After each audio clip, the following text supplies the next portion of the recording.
さっきね、挙句の果てのカノンダントツ面白いって言ったかもしれないですけど、ダーウィン事変も超面白いんで、ぜひ読んでいただきたいですね。はい、どうもこんにちは。動画をご覧いただきありがとうございます。今回はですね、私の家の本棚の漫画を中心にご紹介していきたいなと思っております。結構青年誌しかないかなと思うんですけれども、ちょっと好みがドンピシャそうな方がいらっしゃいましたら、よろしければご覧いただければと思います。それでは早速行ってみましょう。はい、それでは早速ご紹介していきたいと思います。ちょっとね、私が購入したものじゃなくて、主人が買って私が読めてないものもあるので、わかるものからできますね。これ、小遣い万歳。これめっちゃ面白いです。定額制夫の小遣い万歳。月額2万1000円で過ごす夫のお話なんですけど、節約って結構心を切り詰めて、ちょっとあんまり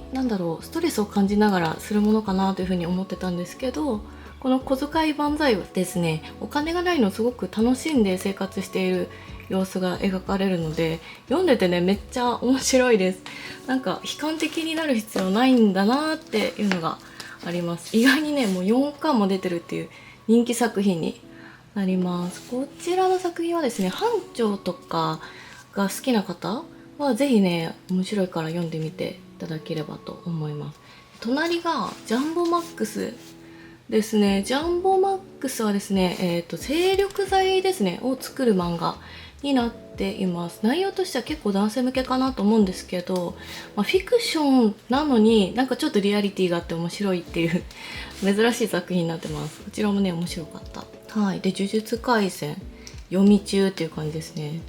で、血の輪立ちですね。血の輪立ちは、伏見修造先生のですね、いわゆる毒親みたいな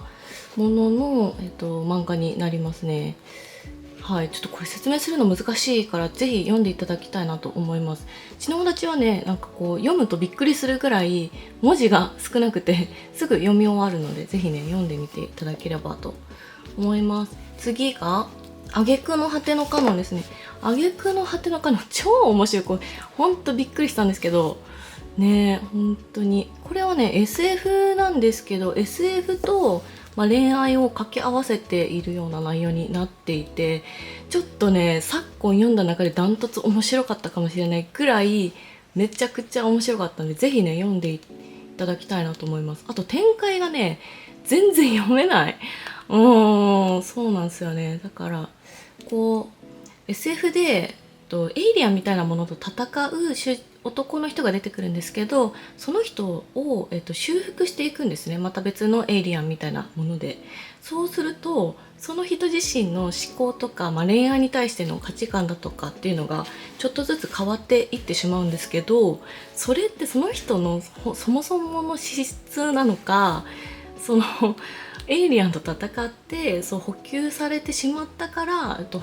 資質が変わってしまったのかっていうところが分からないような展開をしていくので、めっちゃ面白いんですよ。それと恋愛を掛け合わせているっていうね、どういう風に考えたらこれがね思いつくのか全く分からない、本当に面白い。これぜひ読んでいっていただきたいなと思います。はい。で、次が対のタイマシ。これはですね、かまいたちの山内さんがすんごい激推ししてる漫画になるんですけど、まだ読めてないのでちょっと読んでみようかなと思います。はい。次、ガンツ。これ読んでないな。で、これも読んでないですね。で、数学ゴールデンは確か数学オリンピックを目指す少年のお話だった気がしますね。これもね、結構面白かったと思います。で、裸一貫筒井さんはですね、ちょっとゆる系のコミックかな、ちょっとだけ読んで、まだちょっと最後まで読めてないので、これも読みたいなと思います。東京日頃はですね、松本太陽先生の作品ですね。これ可愛いな。多分開けてないんで読んでないので、これも読みたいなと思います。で、隣がダブルですね。これがですね、演劇をやる2人のお話になるんですけど、これめっちゃ面白かった記憶があるのでおすすめですね。ちょっと BL 感強いなという表紙なんですけど、そんなことはなくてですね、結構ヒリヒリする内容だった気がします。はい。で、続きまして、怪獣8号読めてない。しかもなんか6、7巻しかない。はい。で、次が、女子高生に殺されて、これね結構面白かった。思ってた内容と違った気がしますね。で大の大冒険、これ読んでないですねっていうところになります。はい、ちょっとカメラ持ちながら紹介するのがしんどかったので、ちょっと定点でいきますね。朝食会はですね、復習系の内容になってるかなと思います。なので闇金牛島くんとかが好きな人は結構面白いかなと思うんですけど、結構グロなので注意が必要かなと思います。はい。でこれが園田の歌は芸道の歌の園田のスピンオフ作品になってます。こちら多分読んでないな。ちょっとこれ読もうかなと思います。はい。で次が芸道の歌。これはですね、これも復習系の内容になってますね。グロが大丈夫な人は結構読むと面白いかなと思います。はい。で続きまして、こっちがモンキーピークですね。これがモンキーピークはですね、山か森かどっかに入った時に猿みたいな何かが襲いかかってくるよっていう内容なんですけど、なんかね終始ずっと猿が襲ってくる感じですね。面白かった気がする。東京リベンジャーズまだ全然読んでないんで、ちょっと読みたいなと思います。でハガレンですね。もう紹介するまでもないっていう感じなんですけど、大好きな作品です。はい。で昭和商店はですね、今ジャンプでやってる最強の、はがき職人と演技が上手なパリピみたいな人が組んで、漫才で M1 みたいなのを目指す内容だった気がします。これも 1,2 巻出てますね。でこっちがブルージャイアントシュプリームなので、ブルージャイアントの続編かな。これ私まだ読めてない。絶対読んだ方がいい。ちょっと後ほど読みます。でこっちに行くとブルージャイアントめっちゃある。百姓貴族っていうのがあるんですけど、これ荒川博美先生なので、これ先ほどのねハガレンの作者の方ですね。これ読んでない、絶対に読んでないんですけど読もうかなと思います。でこっちが田中克樹先生の茶道ですね。茶道ね普通にサクッと読めてすごい面白いので、サウナが好きな方とかはぜひ読むといいと思います。はい。でこっちにあるのが全然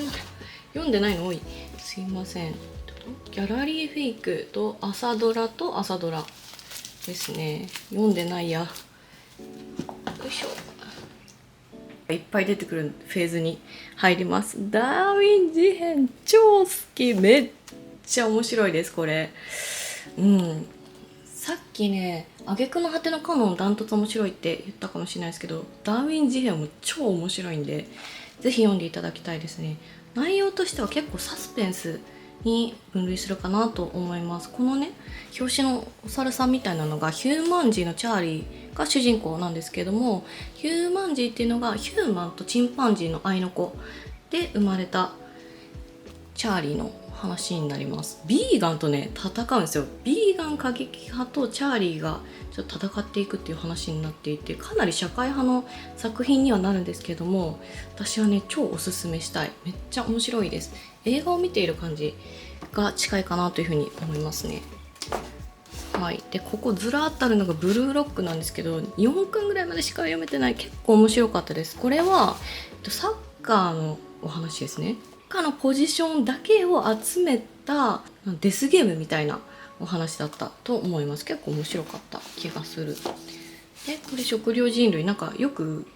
スマホで広告出てくるやつですね。これ意外に面白かったんですよね。はい、これおすすめです。で週末のワルキューレは読んでないな。ちょっと読みたいなと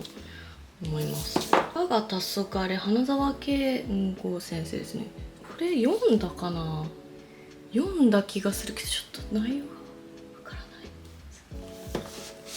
ない。はい。でこれ超激推し漫画なんですけど、スミニゴリ超面白いですこれ。はい、実家に帰りたがっている主人公がですね、でもそもそも実家から東京に上京して出てきていて仕事をしていて、それを辞めて実家に住みたいなって思っているんですけれども、35歳無職で全然喋らないお兄ちゃんがいたりとか、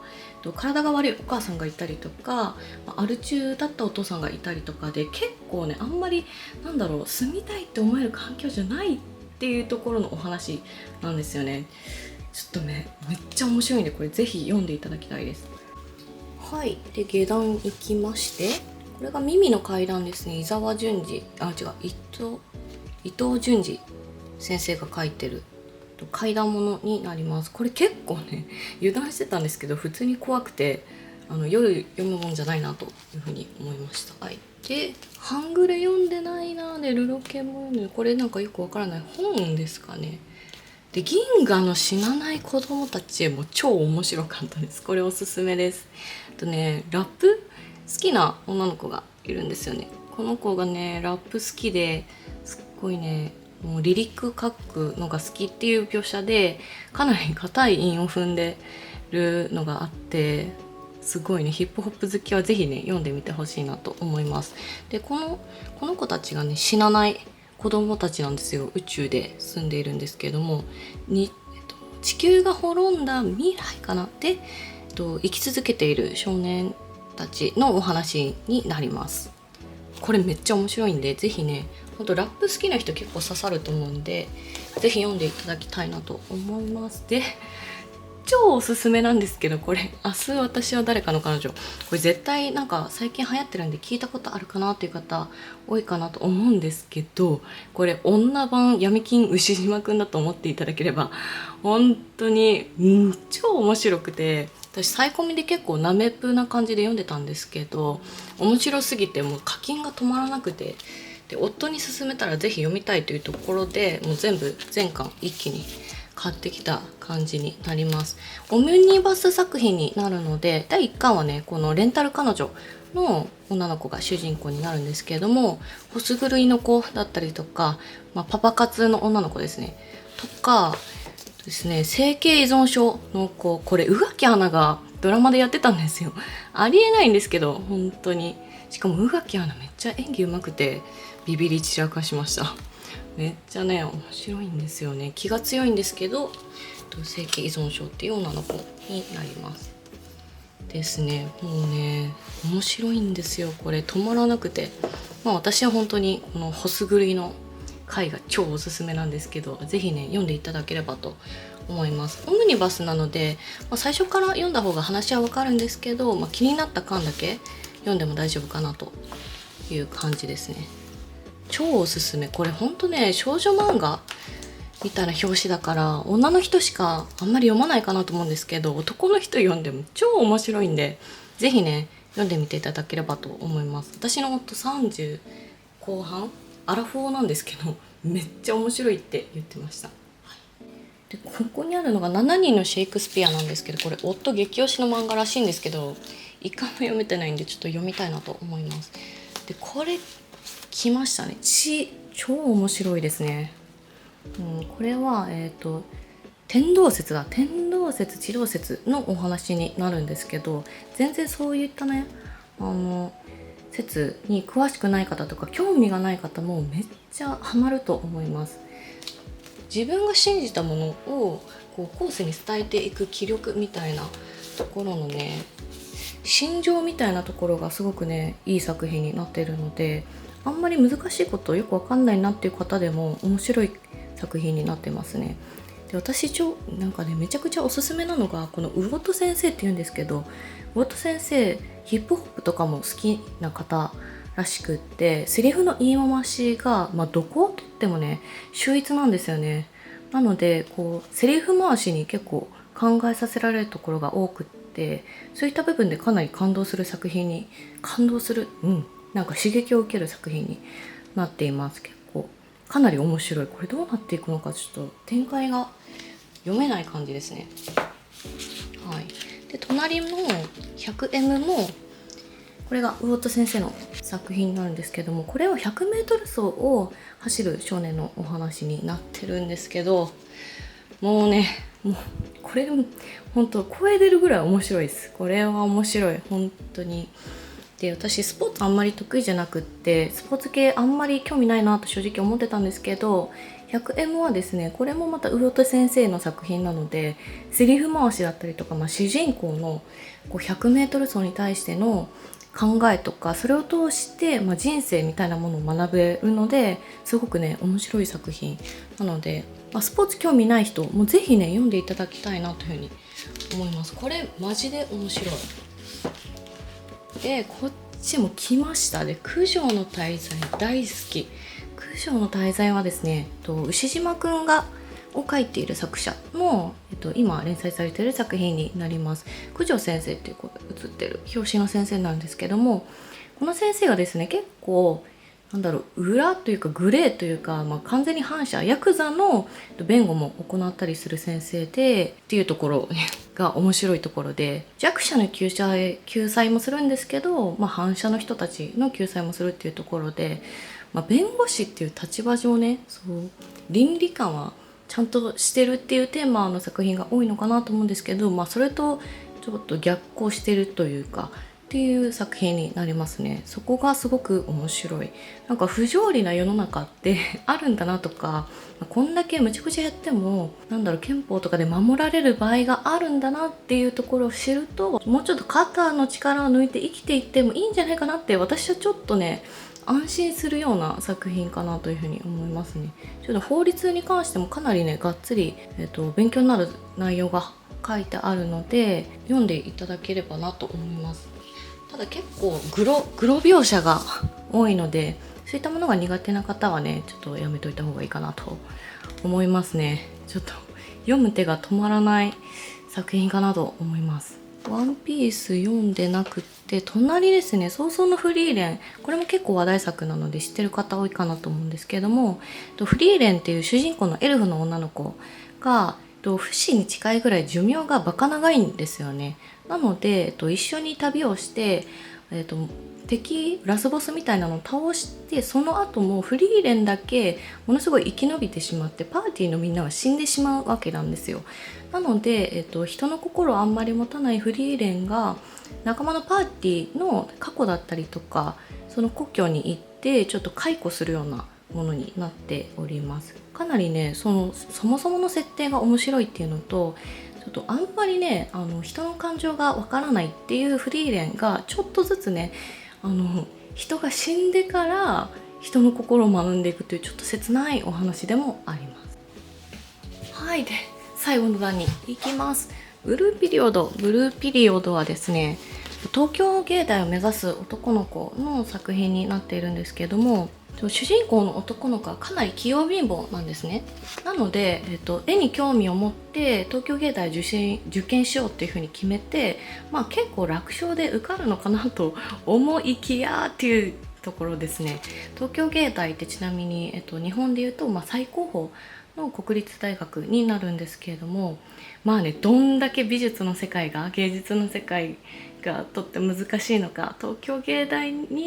を受験して受かるってどのぐらい大変なのかっていうのがね、血の滲むような思いが漫画から伝わってくるような作品になってます。私はね割とね最初の方がめっちゃ面白いのでおすすめですね。セリフの言い回しだったりとか、芸術美術をテーマにしている作品でもあるので、この漫画の、絵自体もめっちゃ綺麗なんですよ。なのでその点でもね読んですごい面白いなと思った作品ですね。これもうアニメ化もされているので、興味がある方はぜひ見ていただきたいなと思います。で続いて推しの子はですね、横槍めご先生と赤坂赤先生の共作の作品になってます。メインはアイドルのお話になってるんですけれども、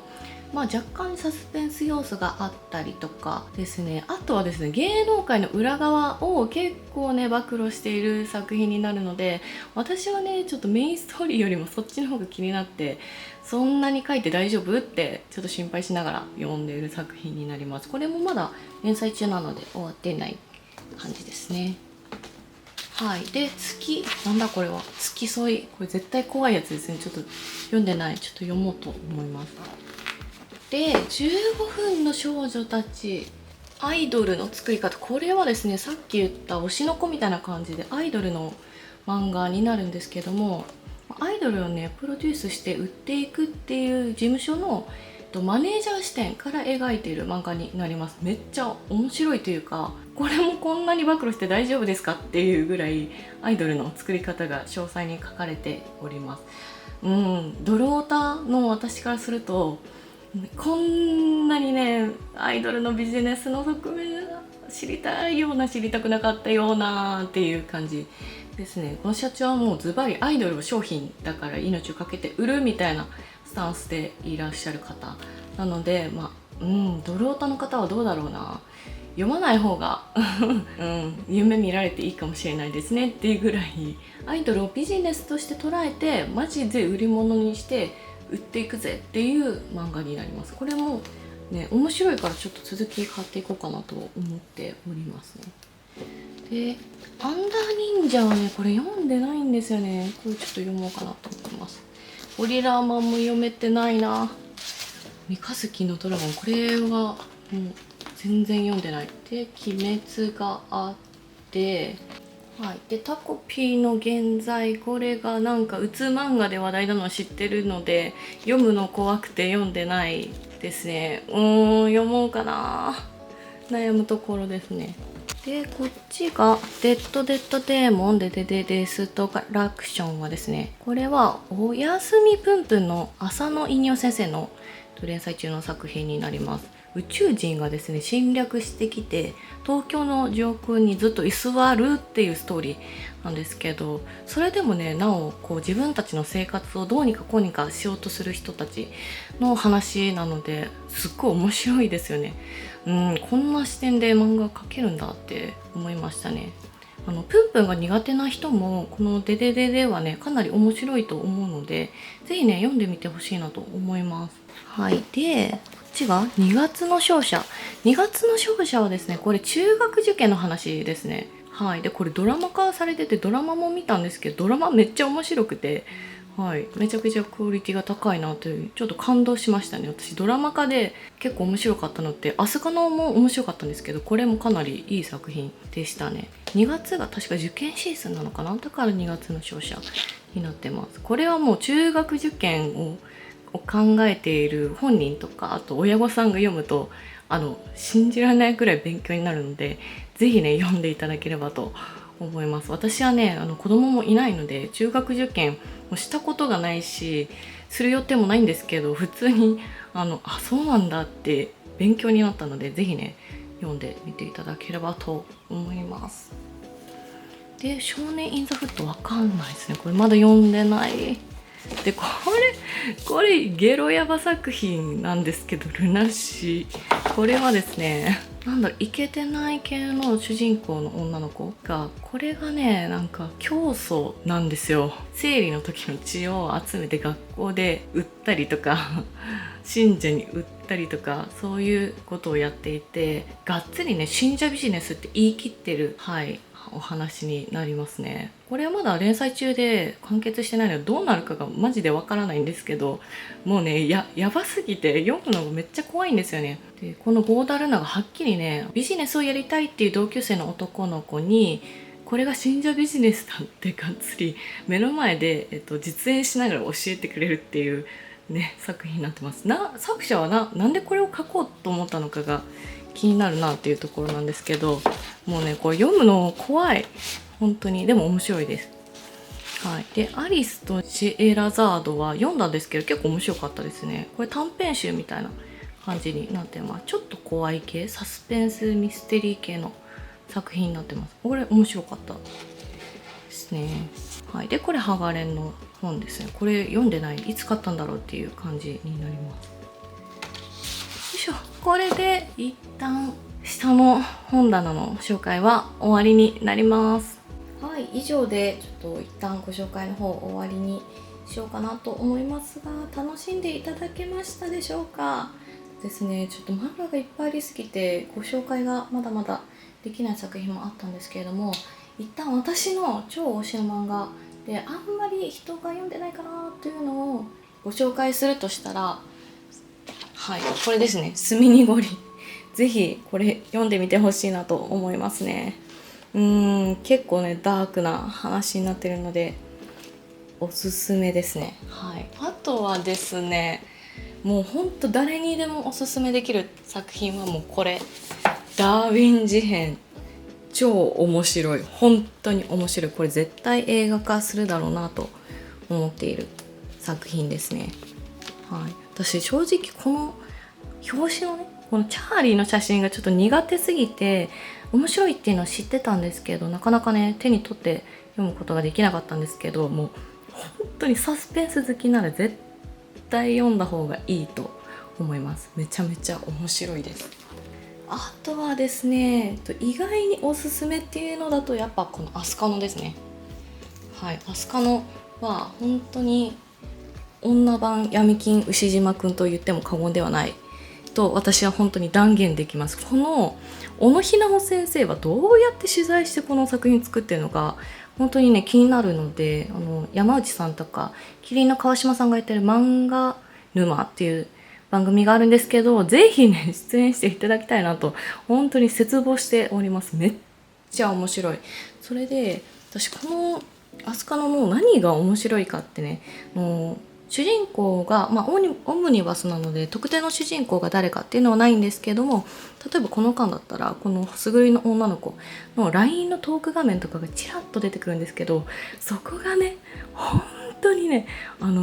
リアルなんですよ。スクショしてそれ模写しましたかってぐらいリアルな内容になっているので、それをね見るのが楽しかったりしますね。ちなみにこれが確かね VTuber 配信者の回になりますねとかになってます。めっちゃ面白い。ぜひね読んでいただきたいなと思います。はい、長くなってしまいましたが、ここまでご覧いただきありがとうございました。ちょっとでもね面白かったなって思っていただけたら、いいねとチャンネル登録のほどよろしくお願いいたします。もしねこの漫画読むんだったら、お前こういうやつ絶対ハマると思うよみたいな作品があったら、ぜひコメント欄に書いていただければチェックしに行くのでよろしくお願いいたします。ではまたお会いしましょう。バイバイ。